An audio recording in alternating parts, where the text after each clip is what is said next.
Welcome to the 74th episode of the New Ventures podcast.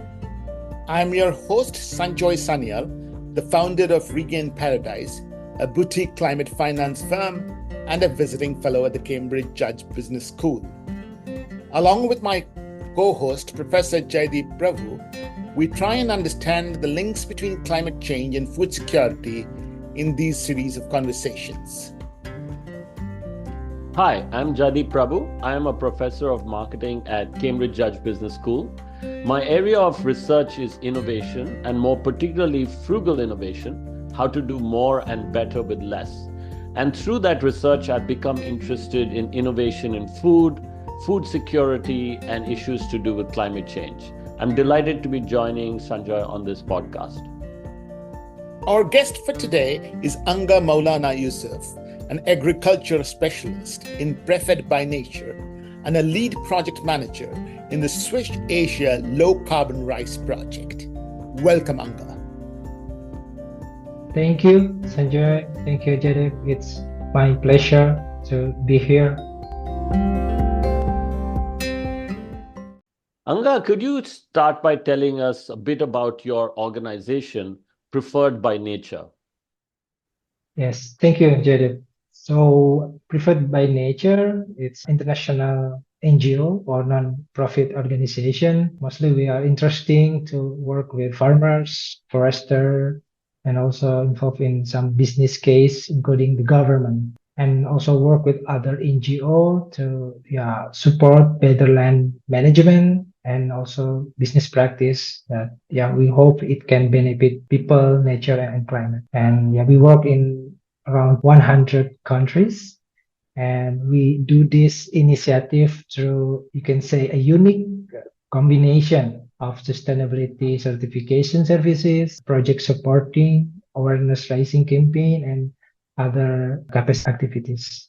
And Preferred by Nature, or sometimes we call it PBN in short. It was founded in 1994 by a small group of NGO in Aarhus, Denmark. In the beginning, we focus on sustainable forest management. And now this year, we're coming to our 30 years anniversary. We work in, like I say, 100 countries. We have quite a number of staff. Now we are currently focused on forestry, agriculture, and also travels. We focus on some commodities like we're going to discuss this afternoon is rice.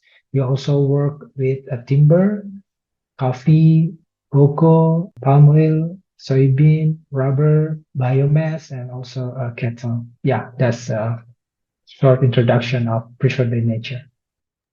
That is lovely, Anga. And would you like to introduce yourself to our audience as well? Yes, thank you, Sanjoy. Yes, hello everyone who joining this podcast. You can call me Anga. I'm from Indonesia. I was born in Bandung, West Java. So I have educational background in agriculture engineering in Pajajaran University in Bandung.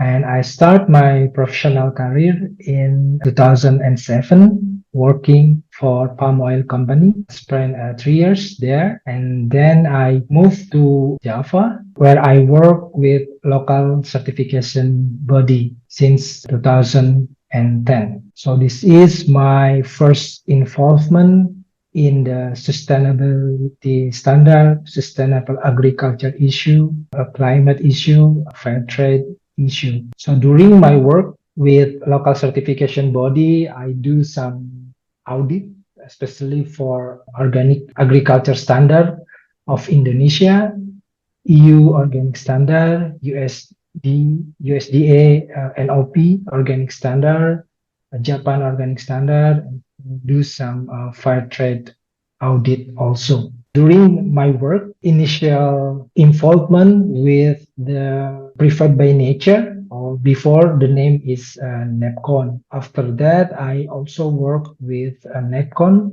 doing audit for them under Rainforest Alliance Sustainable Agriculture Standard Scheme, mostly for coffee, cacao, and tea. And I do the audit in Indonesia, in some countries in Southeast Asia also. And during that time, I was worked as a consultant for NEPCON or Preferred by Nature, the name now. And on August 2021, I joined Preferred by Nature as their full-time staff. And then after some time, I moved to a project division. And now my current role in the project division as lead project manager for the EU Switch Asia low carbon rice. So, Anga, thanks for that. Can you tell us a little bit more about rice cultivation in particular? How is it being impacted by climate change? What is the water use? How are you dealing with methane emissions? Give us some context. Thank you, Jerry. This is an interesting situation. So what we know so far that the rice cultivation is the one who contribute to the greenhouse gas emission, but it also the one who been impacted by the climate change. We know that the trend of climate change, global warming, and the impact of this to the productivity have been known by, with some research or study that have been conducted. For example, according to the IPCC, International Government Panel on Climate Change, mentioned in their report that the climate change and extreme climate event is affecting the crop yield is like a common impact of this climate change. And I also want to highlight some, we say, interesting research that it mentioned that the increase of temperature 1% can reduce the yield of the global rice by 3.4 to 10.9%. I think the general understanding that by the end of the century, under high emission scenarios, that rice cultivation would be impacted is probably well understood. Question that we probably want to probe a little bit in is what is it that is happening in Indonesia? We found so far in this project during our first year that mostly the rice managed by small farmers and they still relying on the agrochemicals, synthetic agrochemicals and also synthetic pesticide, for example. There is a limited knowledge how to do water management during the rice cultivations. And in terms of greenhouse gas, these practices that lead to the higher greenhouse gas emission, especially in the rice cultivation. I understand that, but I was looking at the agricultural statistics for Indonesia. Indonesia is obviously wants to expand its exports of rice, even during this current El Nino, the debate as to whether the country needed to import rice at all. Are these impacts already being felt, or they are still very much in the future? Yes, first of all, if we see the data from the National Statistic Bureau, that there is a gap between the rice production and the rice consumption, where the rice consumption is slightly higher than the rice production.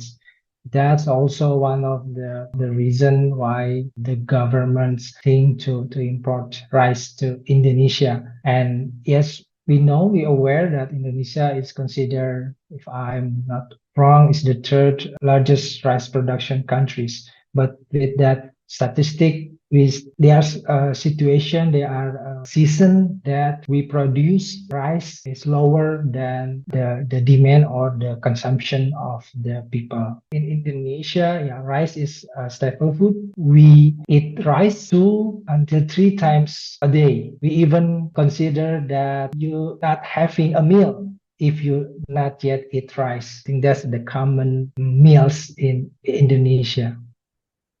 I'm going to probe this a little bit more because you are actually working on the field, right? So it's one thing to hear from you and completely another thing to read the IPCC reports. We had on our podcast recently from Bangladesh, very similar. He also said the same thing, that the plate of rice is the full meal, actually. And I'm just going to ask you that because of the heavy use of agrochemicals and chemical pesticides in the regions that you're working in, do you see, for example, yields falling? Are there issues of groundwater depletion? What are the practical issues? Give us a sense of that. Yes, just to give a little bit context that specifically in the low carbon rice, we are working with the small rice millers and try to link them with the farmers. There are some situations that the small rice miller having difficulty in having a rice paddy to be milled in their processing unit. There are certain reasons for this. For example, that the rice production is lower than the previous harvest, or there are some business competition also. When we try to talk with the farmers, what actually caused the rice production can be lower than the previous harvest. There are actually many factors in what we found from the farmers. For example, the quality of the seeds, and other they having difficulty to find fertilizer, even subsidized fertilizer from the government. It's now unlimited. Another issue is related to the availability of water. They experience some shift in the rain season. So when they told me that usually this particular month, we have enough rain, we have enough sun, and now the same month compared to last harvest season, compared to last year specifically, there's something changed. We have a lot of rain in some certain area. The rice field is flooded. That's why we cannot have a good harvest. The harvest is lower. And in some area having the different situation, they having a drought where the water should be available, now less water, and then they cannot plant rice. Even they want to plant rice paddy, it will not grow well. And this situation also creating when most of the farmers in that area doesn't planting paddy in the same time, so the pest infestation is increased because, for example, there is a two neighboring farmers before they planting paddy in the same time. Pest is there, but it's not really impact their yield in terms of economical thresholds. But since this season, his neighbor planting other crops like a corn or vegetables, while the other neighbor still planting paddy, and then it create the pest is infest the neighbor who planting paddy. It caused the yield to really drop. And in some situation, they cannot, in terms of economic threshold, they will get a loss if they harvest the paddy. Anga, could you tell us a bit more about the low carbon project? Yes, so the name of the project, they are me and the team working on to reduce the climate impact in rice production in Indonesia, especially in the small and medium enterprise. In this case, is small rice millers. The project is funded by EU under the Switch Asia Grant Program. And this is a 3 years project with budget for this project is around 2.6 million starting in 2022 and ended in this year 2024. And Preferred by Nature as the lead organization in this low carbon rice project. And we work with two local organizations. The first one is we call it Rice Miller and Rice Trader Association in Indonesia. We call it a PERPADI in short. This is a national level organization that as all the rice miller in Indonesia will be under PERPADI. And other local partners is People Coalition for Food Sovereignty, or we call it KRKP. This NGO is mostly work with food safety issue, work with farmers, and also work with mainly in advocacy level. This low carbon rice project, the project area in two provinces, in Central Java and also in East Java. In Central Java, we work in three districts, Boyolali, Sragen, and Klaten. While in East Java, we work in two districts, in Madiun and Rawi. One thing that I wanted to understand a little bit is that you are trying to help farmers, and this is part of your experiences also in your previous to Prefed by Nature, in getting certified on the sustainable rice platform, right? I don't understand what that means. Could you help us understand it? Yes, one of the outcome of this project that we want to improve the sustainable rice practices from farm until consumer. Along the project that we know that in global level, we know there is a sustainable rice platform.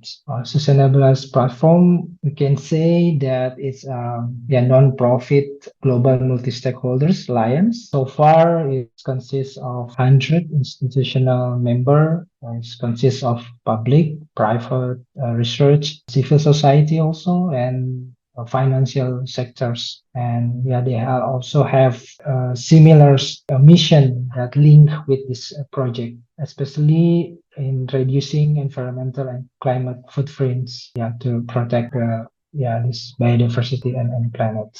This sustainable rice platform as SRP develop sustainable rice cultivation standards. The standard is based on the research. In the beginning, they also work with IRI and also with UNEP in the beginning of the development. Again, they develop a sustainable cultivation standard, and it can be adopted everywhere in the world with different kind of situation, different kind of cultivation approach, and they also call it SRP assurance scheme, where it have requirements how to be SRP verified rice.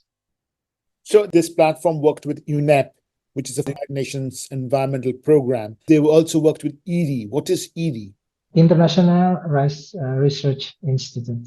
Okay, yeah, that's of course a very well-known organization. When you talk about standards, what do you mean by standards? What do this prescribe? For example, rice cultivation in Java might be different from other provinces in Indonesia. Are there ways to adapt the standards to different regions, maybe even different countries? Help us understand what the standards mean. Yeah, we call it the SRP cultivation standards. So it consists of 41 requirement. It's cover like farm management, integrated pest management, also have requirement on harvesting, on post harvesting, and this cultivation standard have the system is in each requirement they have several criteria and requirements, and it's not compliance of or not compliance, but it based on the scoring. For example, if we talk the first criteria, let's talk about crop calendar. So it have like certain criteria. If the farmers have crop calendar before each planting season, the farmer have crop calendars and get like a higher points. But if farmers doesn't have a crop calendar, then they have a lower points. It's also similar in the cultivation. If the farmer have adopt an organic agriculture, they are not using any synthetic agrochemical or synthetic fertilizer, then they will get higher points. Or if farmers start to use organic fertilizer, then also have a certain point. But if farmers not yet adopt organic agriculture, but already implement good cultivation practices when they apply fertilizer or when they apply pesticide, it's based on the, we say, early warning system. It's based on the monitoring. It's based on the need of the soil for the farmer to put any fertilizer, based on how much is the pest infestation. So you have, farmers can adopt organic practices which do not require chemical fertilizers, or they can use fertilizers based on only triggers. How does this certification help a farmer? Okay. So the SRP is using the term verification. If, for example, we have a farmers and want to sell their rice as SRP verified rice, they want to put the label SRP verified rice on the consumer pack rice. these farmers need to follow SRP cultivation standards to produce the rice paddy that meet the SRP cultivation standards. But it not stop there. Farmers produce rice paddy, but the one who produce rice that we eat is the rice millers. So the farmers need to work with the rice millers, and these rice millers need to implement another standard. It called SRP chain of custody standard. It's mostly to make sure the integrity and the traceability of rice that deliver to the end consumer. When the farmers come to say get a good score on cultivation standard, and the rice miller have compliance with all requirement in the SRP chain of custody standard, and then they also need to follow some brands and logo requirement. They can put SRP verified rice in their end product that will be purchased by the consumer. How does it help me? In terms of based on SRP study in Thailand, when the farmers adopt fashion standards, it can, how to say, reduce the production costs compared to conventional method. And it can reduce the use of fertilizer. It can reduce the use of water. And in some case, since the farmers reduce the cost of production, it can improve 10% of higher net income. The thing is, the SRP is not regulate the price of the SRP verified rice. So it doesn't state that if you put the stamp SRP verified rice, the rice will be higher than the other rice. So the price is basically based on the market situation, based on the agreement with your consumer. But what I know that, for example, in Pakistan, where most of the rice is exported, and there are situations that the rice with SRP verified label is the price is higher than the one without SRP verified label. Anga, I was going to ask you about how this project got started. How did you find partners? Tell us a little bit more about it. Yeah, basically we know this about we work with other sustainable project before. I think in 2021, when we know there is a call for proposal from Switch Asia, and now we are looking for partners that could help us with capturing the rice sectors in Indonesia. And then we contact them, these two partners, and we start discussing how to improve the situation in Indonesia related to the sustainable rice. The Swiss Asia actually doesn't specify if the commodity should be rice. But like I mentioned before, I think from the preferred by nature management, since we already work on the SRP verification, we know that there is a real impact in the rice sectors. Yeah. So, Anga, tell us a little bit about what was in it for the industrial organization. So if price is complex things in Indonesia, even the government regulate the price. So we need a partners that understand how is the government work and have direct networking with the rice millers in across Indonesia. That's one of the reason why we work with PERPADI, the Rice Millers and Rice Trader Association in Indonesia. And along this project is in line with their mission to revitalize small rice millers, because in Indonesia around 95% of the millers is considered as a small rice millers, and where they have still traditional management, still using diesel fuel, not aware of the losses, not efficient, not to mention the traceability of the price itself. By involved in this low carbon rice project, we give through PERPADI, we give technical assistance to these small rice millers so they can improve how they manage their business, how to also link with some other private sector or government, and also link with the market. Some of the interesting thing that happening during this project, that before they are not really eager to switch from diesel fuel to electricity because they think it's too difficult, too many requirement, it's costly. But after we talk with the national electric company, fortunately they willing to to help us by shortening the registration process, by working directly with the rice miller, so it for them it can save costs, by giving another option so they can install the electricity in their milling facility. And so far, out of 150 small rice millers, around 30 of them have switched to electricity. And even in the beginning, the investment is quite high, but from what they told me, it's a worth investment. They are more efficient. They could, it's more easy for them to improve the rice quality. And in the end, it opened the market opportunity after they switch to electricity. So this low carbon rice project in a way help this trader association to also fulfill their mission in revitalize the small rice millers. That's very interesting, the way you're talking about millers switching from diesel to electricity, because that obviously reduces emission also, but it increases profits of the millers who are small and medium enterprises. I think you've talked about how you started the project and, the partnerships that you built up. Tell us a little bit about the activities that you've done in the project. How have you promoted this among the farmers? How have you engaged with the millers? Give us the story.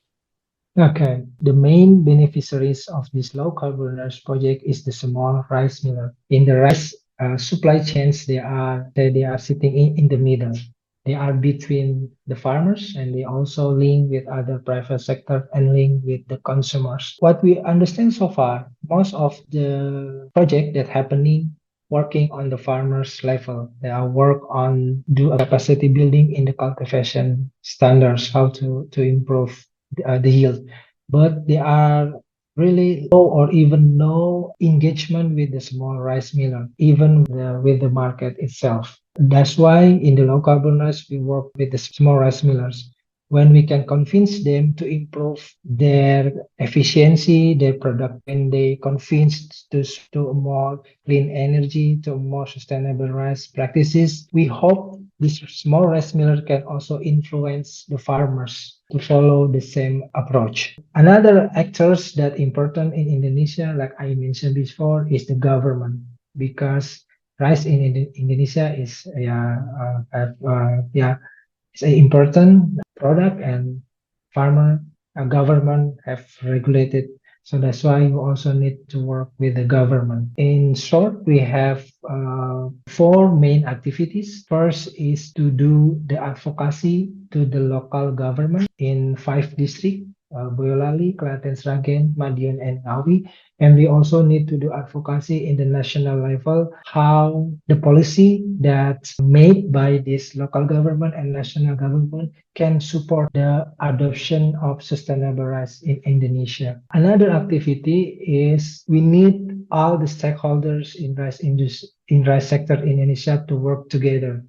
That's why in the second activity, we want to develop a multi-stakeholder forum that mainly focus on sustainable rice development in Indonesia. And now we call it in the national level, we have Sustainable Rice Platform National Working Group. The aim is to promote SRP in Indonesia, and also to help develop SRP National Interpretation Guideline, which SRP National Interpretation Guideline is the adoption of SRP cultivation standard with regards to the local context. So it's more, we hope it more easy to understand by the farmer or any rice sector in Indonesia to adopt SRP cultivation standard. The third activity is opening market access with regards to the sustainable rice. We try to link with especially the hot cafe who serve rice in their menu. We try to link our rice millers with this Horeca industry. And that's the third relating the market access. And the fourth is we want to improve the financial access for the small rice millers. Like I mentioned before, that one of the aim is how to improve, how to revitalize the small rice millers, but they have barrier to access the government loan or even to access a commercial loan due to the complex requirement and complex procedure. So, Anga, can you tell us a little bit about what are the results you're seeing from this project? Yeah, first in rice millers, I think what we've seen so far, they switch from diesel fuel to electricity. In our study, it can reduce the GSG emission in the rice miller level because this contributes to around 85% of GSG emission in the miller level. So in time, after they switch to electric, can reduce the GSG emission. And other impact in this project that the millers now records the processing, record where they get the rice husk coming from, and they record where they sold the rice. It's a good start when we want to develop sustainable rice traceability in the millers. Other thing is before it's kind of difficult to have a collaboration between farmers and millers. But now along this project, now our farmers and millers are willing to work together. From the millers, they need the farmers to supply them with the rice husk, with the agri quality, with the agri quantity, and the farmers have like assurance on who will purchase the rice husk. So the farmers and miller collaboration is something that we think is an impact of this project. Another part is from the market part. So, but it's still ongoing process. We start to approach with the market, and now one of the restaurant in Semarang, we call it in Central Java province, is interesting to purchase the rice coming from the small rice miller. So it's opening the door market for the small rice millers. And I think in terms of advocacy, we successfully established Sustainable Rice Platform National Working Group, consists of private sectors, NGO, government institution. That with this national working group, we hope that the advocacy on sustainable rice is going to be more stronger than before. Yeah, what is interesting in this, in Anga, and what you're describing is the focus on the millers. As I said earlier, we've had a podcast with BRAC, which is the world's largest NGO, and they have been working in Bangladesh. The problem they have is somewhat similar: falling soil fertility, drought conditions, changing weather conditions, and so on and so forth. The focus there is on the farmer. But as you are talking, it is becoming obvious to me that the millers, these are small organizations, these are micro-organizations, many of them, in the overall scheme of things. They have a strong influence in what the farmers do and the agricultural practices that the farmers follow. I think by focusing on this commercial and sector, as Jaideep says, you probably have a levers to be able to make a more substantial impact in the agricultural and especially the rice value chain. And that's, to me, very interesting. It's very different from what we have heard other guests on the series speak about.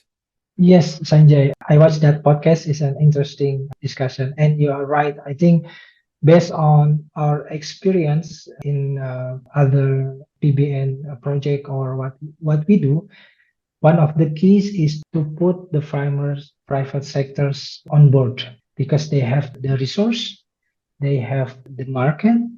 If they tap, mostly government willing to listen. When we tap to the financial institution, for sure they are willing to listen. So, Anga, I work a lot on frugal innovation. I'm interested in how much things cost. So, how much are you getting from the EU share grant? How long will the funding Yeah. last? What will you do after the funding runs out? Yes, yeah, like mentioned before, the total funding actually based on the contract is 2.6 million. But apart from that, we need to cover 20% as co-finance. That's the setup. So for example, every 100 euros you spend, so EU for 80 euros, and the project will cover 20 euros of any spending in this project. So this 2.6 million is for 3 years, and it start in 2022, and this year is the third years of this low carbon rice project. And what happened when this project end, that's also one of the reason why we established SRP National Working Group. So we somehow want to arrange also a capacity building for this working group, getting they know more about SRP, and we will plan to do a field visit to, we hope, to other countries,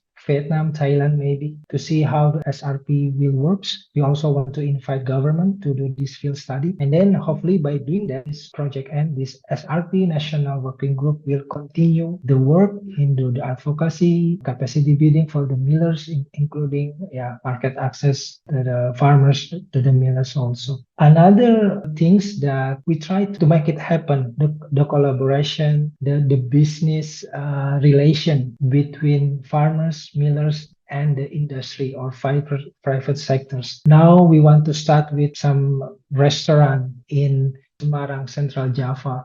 So during this project, we want to somehow millers have business agreement, for example, with this restaurant to purchase amount of the rice miller every month with the amount of quantity. So by doing that, hopefully after this project end, this collaboration still happening in the field.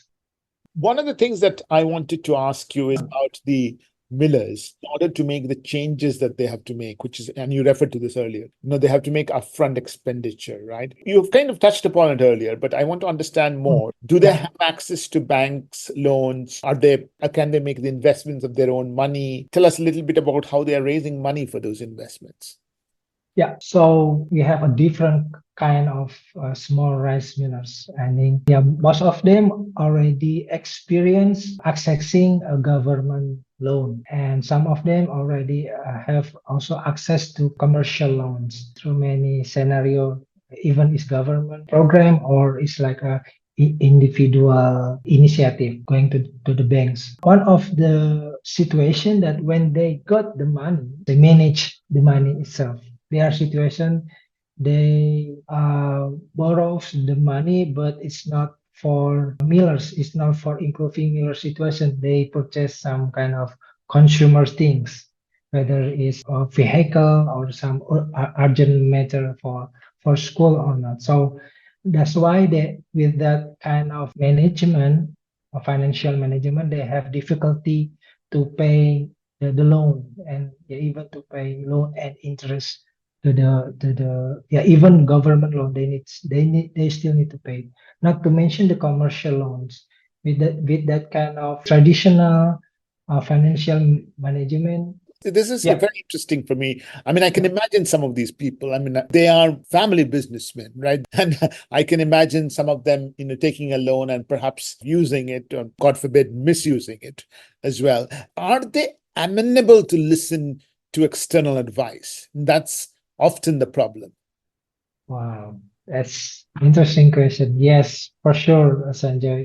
We're also having that kind of difficulty in the beginning. Yeah, they think, oh, I'm doing what I'm doing, but this business is still here in 10 years already. I'm still can pay my kid to school by something. That's also one of the challenges, how to convince them switch from traditional management to more better business management practices. One thing that helped us also in the project is actually the impact of the climate change also. When they having difficulty to obtain a rice husk from the farmers, because some of the millers need to really stop all the operation because they have the money, but they don't have farmers who willing to deliver the rice husk to them, because some of them doesn't maintain relationship with the farmers. That also one of the situation that happening. With that situation, when we talk about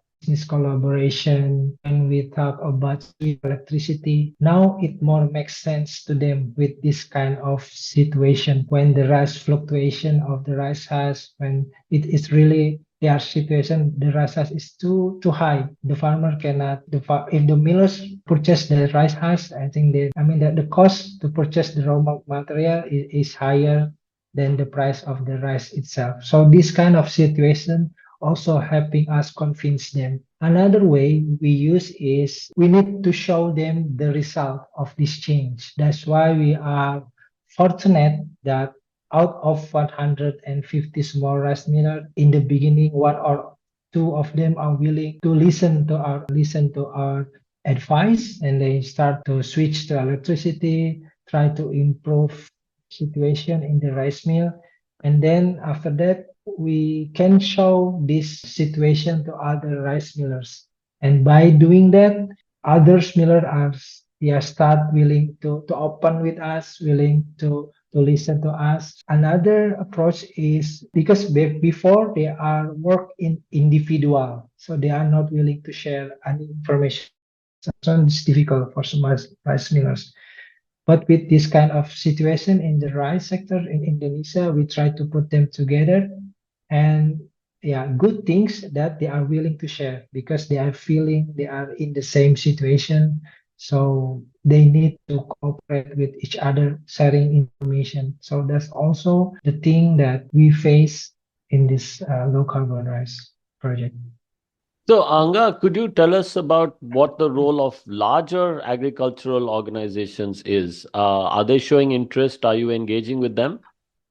Yeah, so for example, we work with Ricolto. It's an NGO, international NGO also. It's from Belgium. We can say they are NGO who have a step forward in the rice sectors in Indonesia, in Asia, in Africa. So we also work with them. And one of the result of this collaboration, the SRP National Working Group. So preferred by nature, local branders, and Ricolto working together so the national working group can happen. We also work with the provincial level food security unit in the provincial level.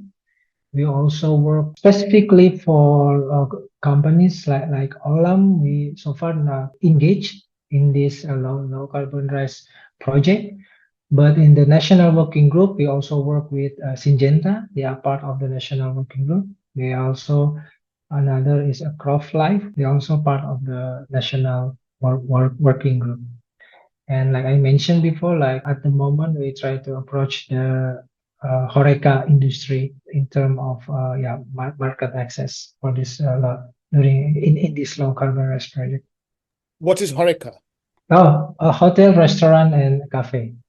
Another large organization companies that we talked recently is Danone in Indonesia. They have working on the mineral waters core business, so we call it Danone Aqua.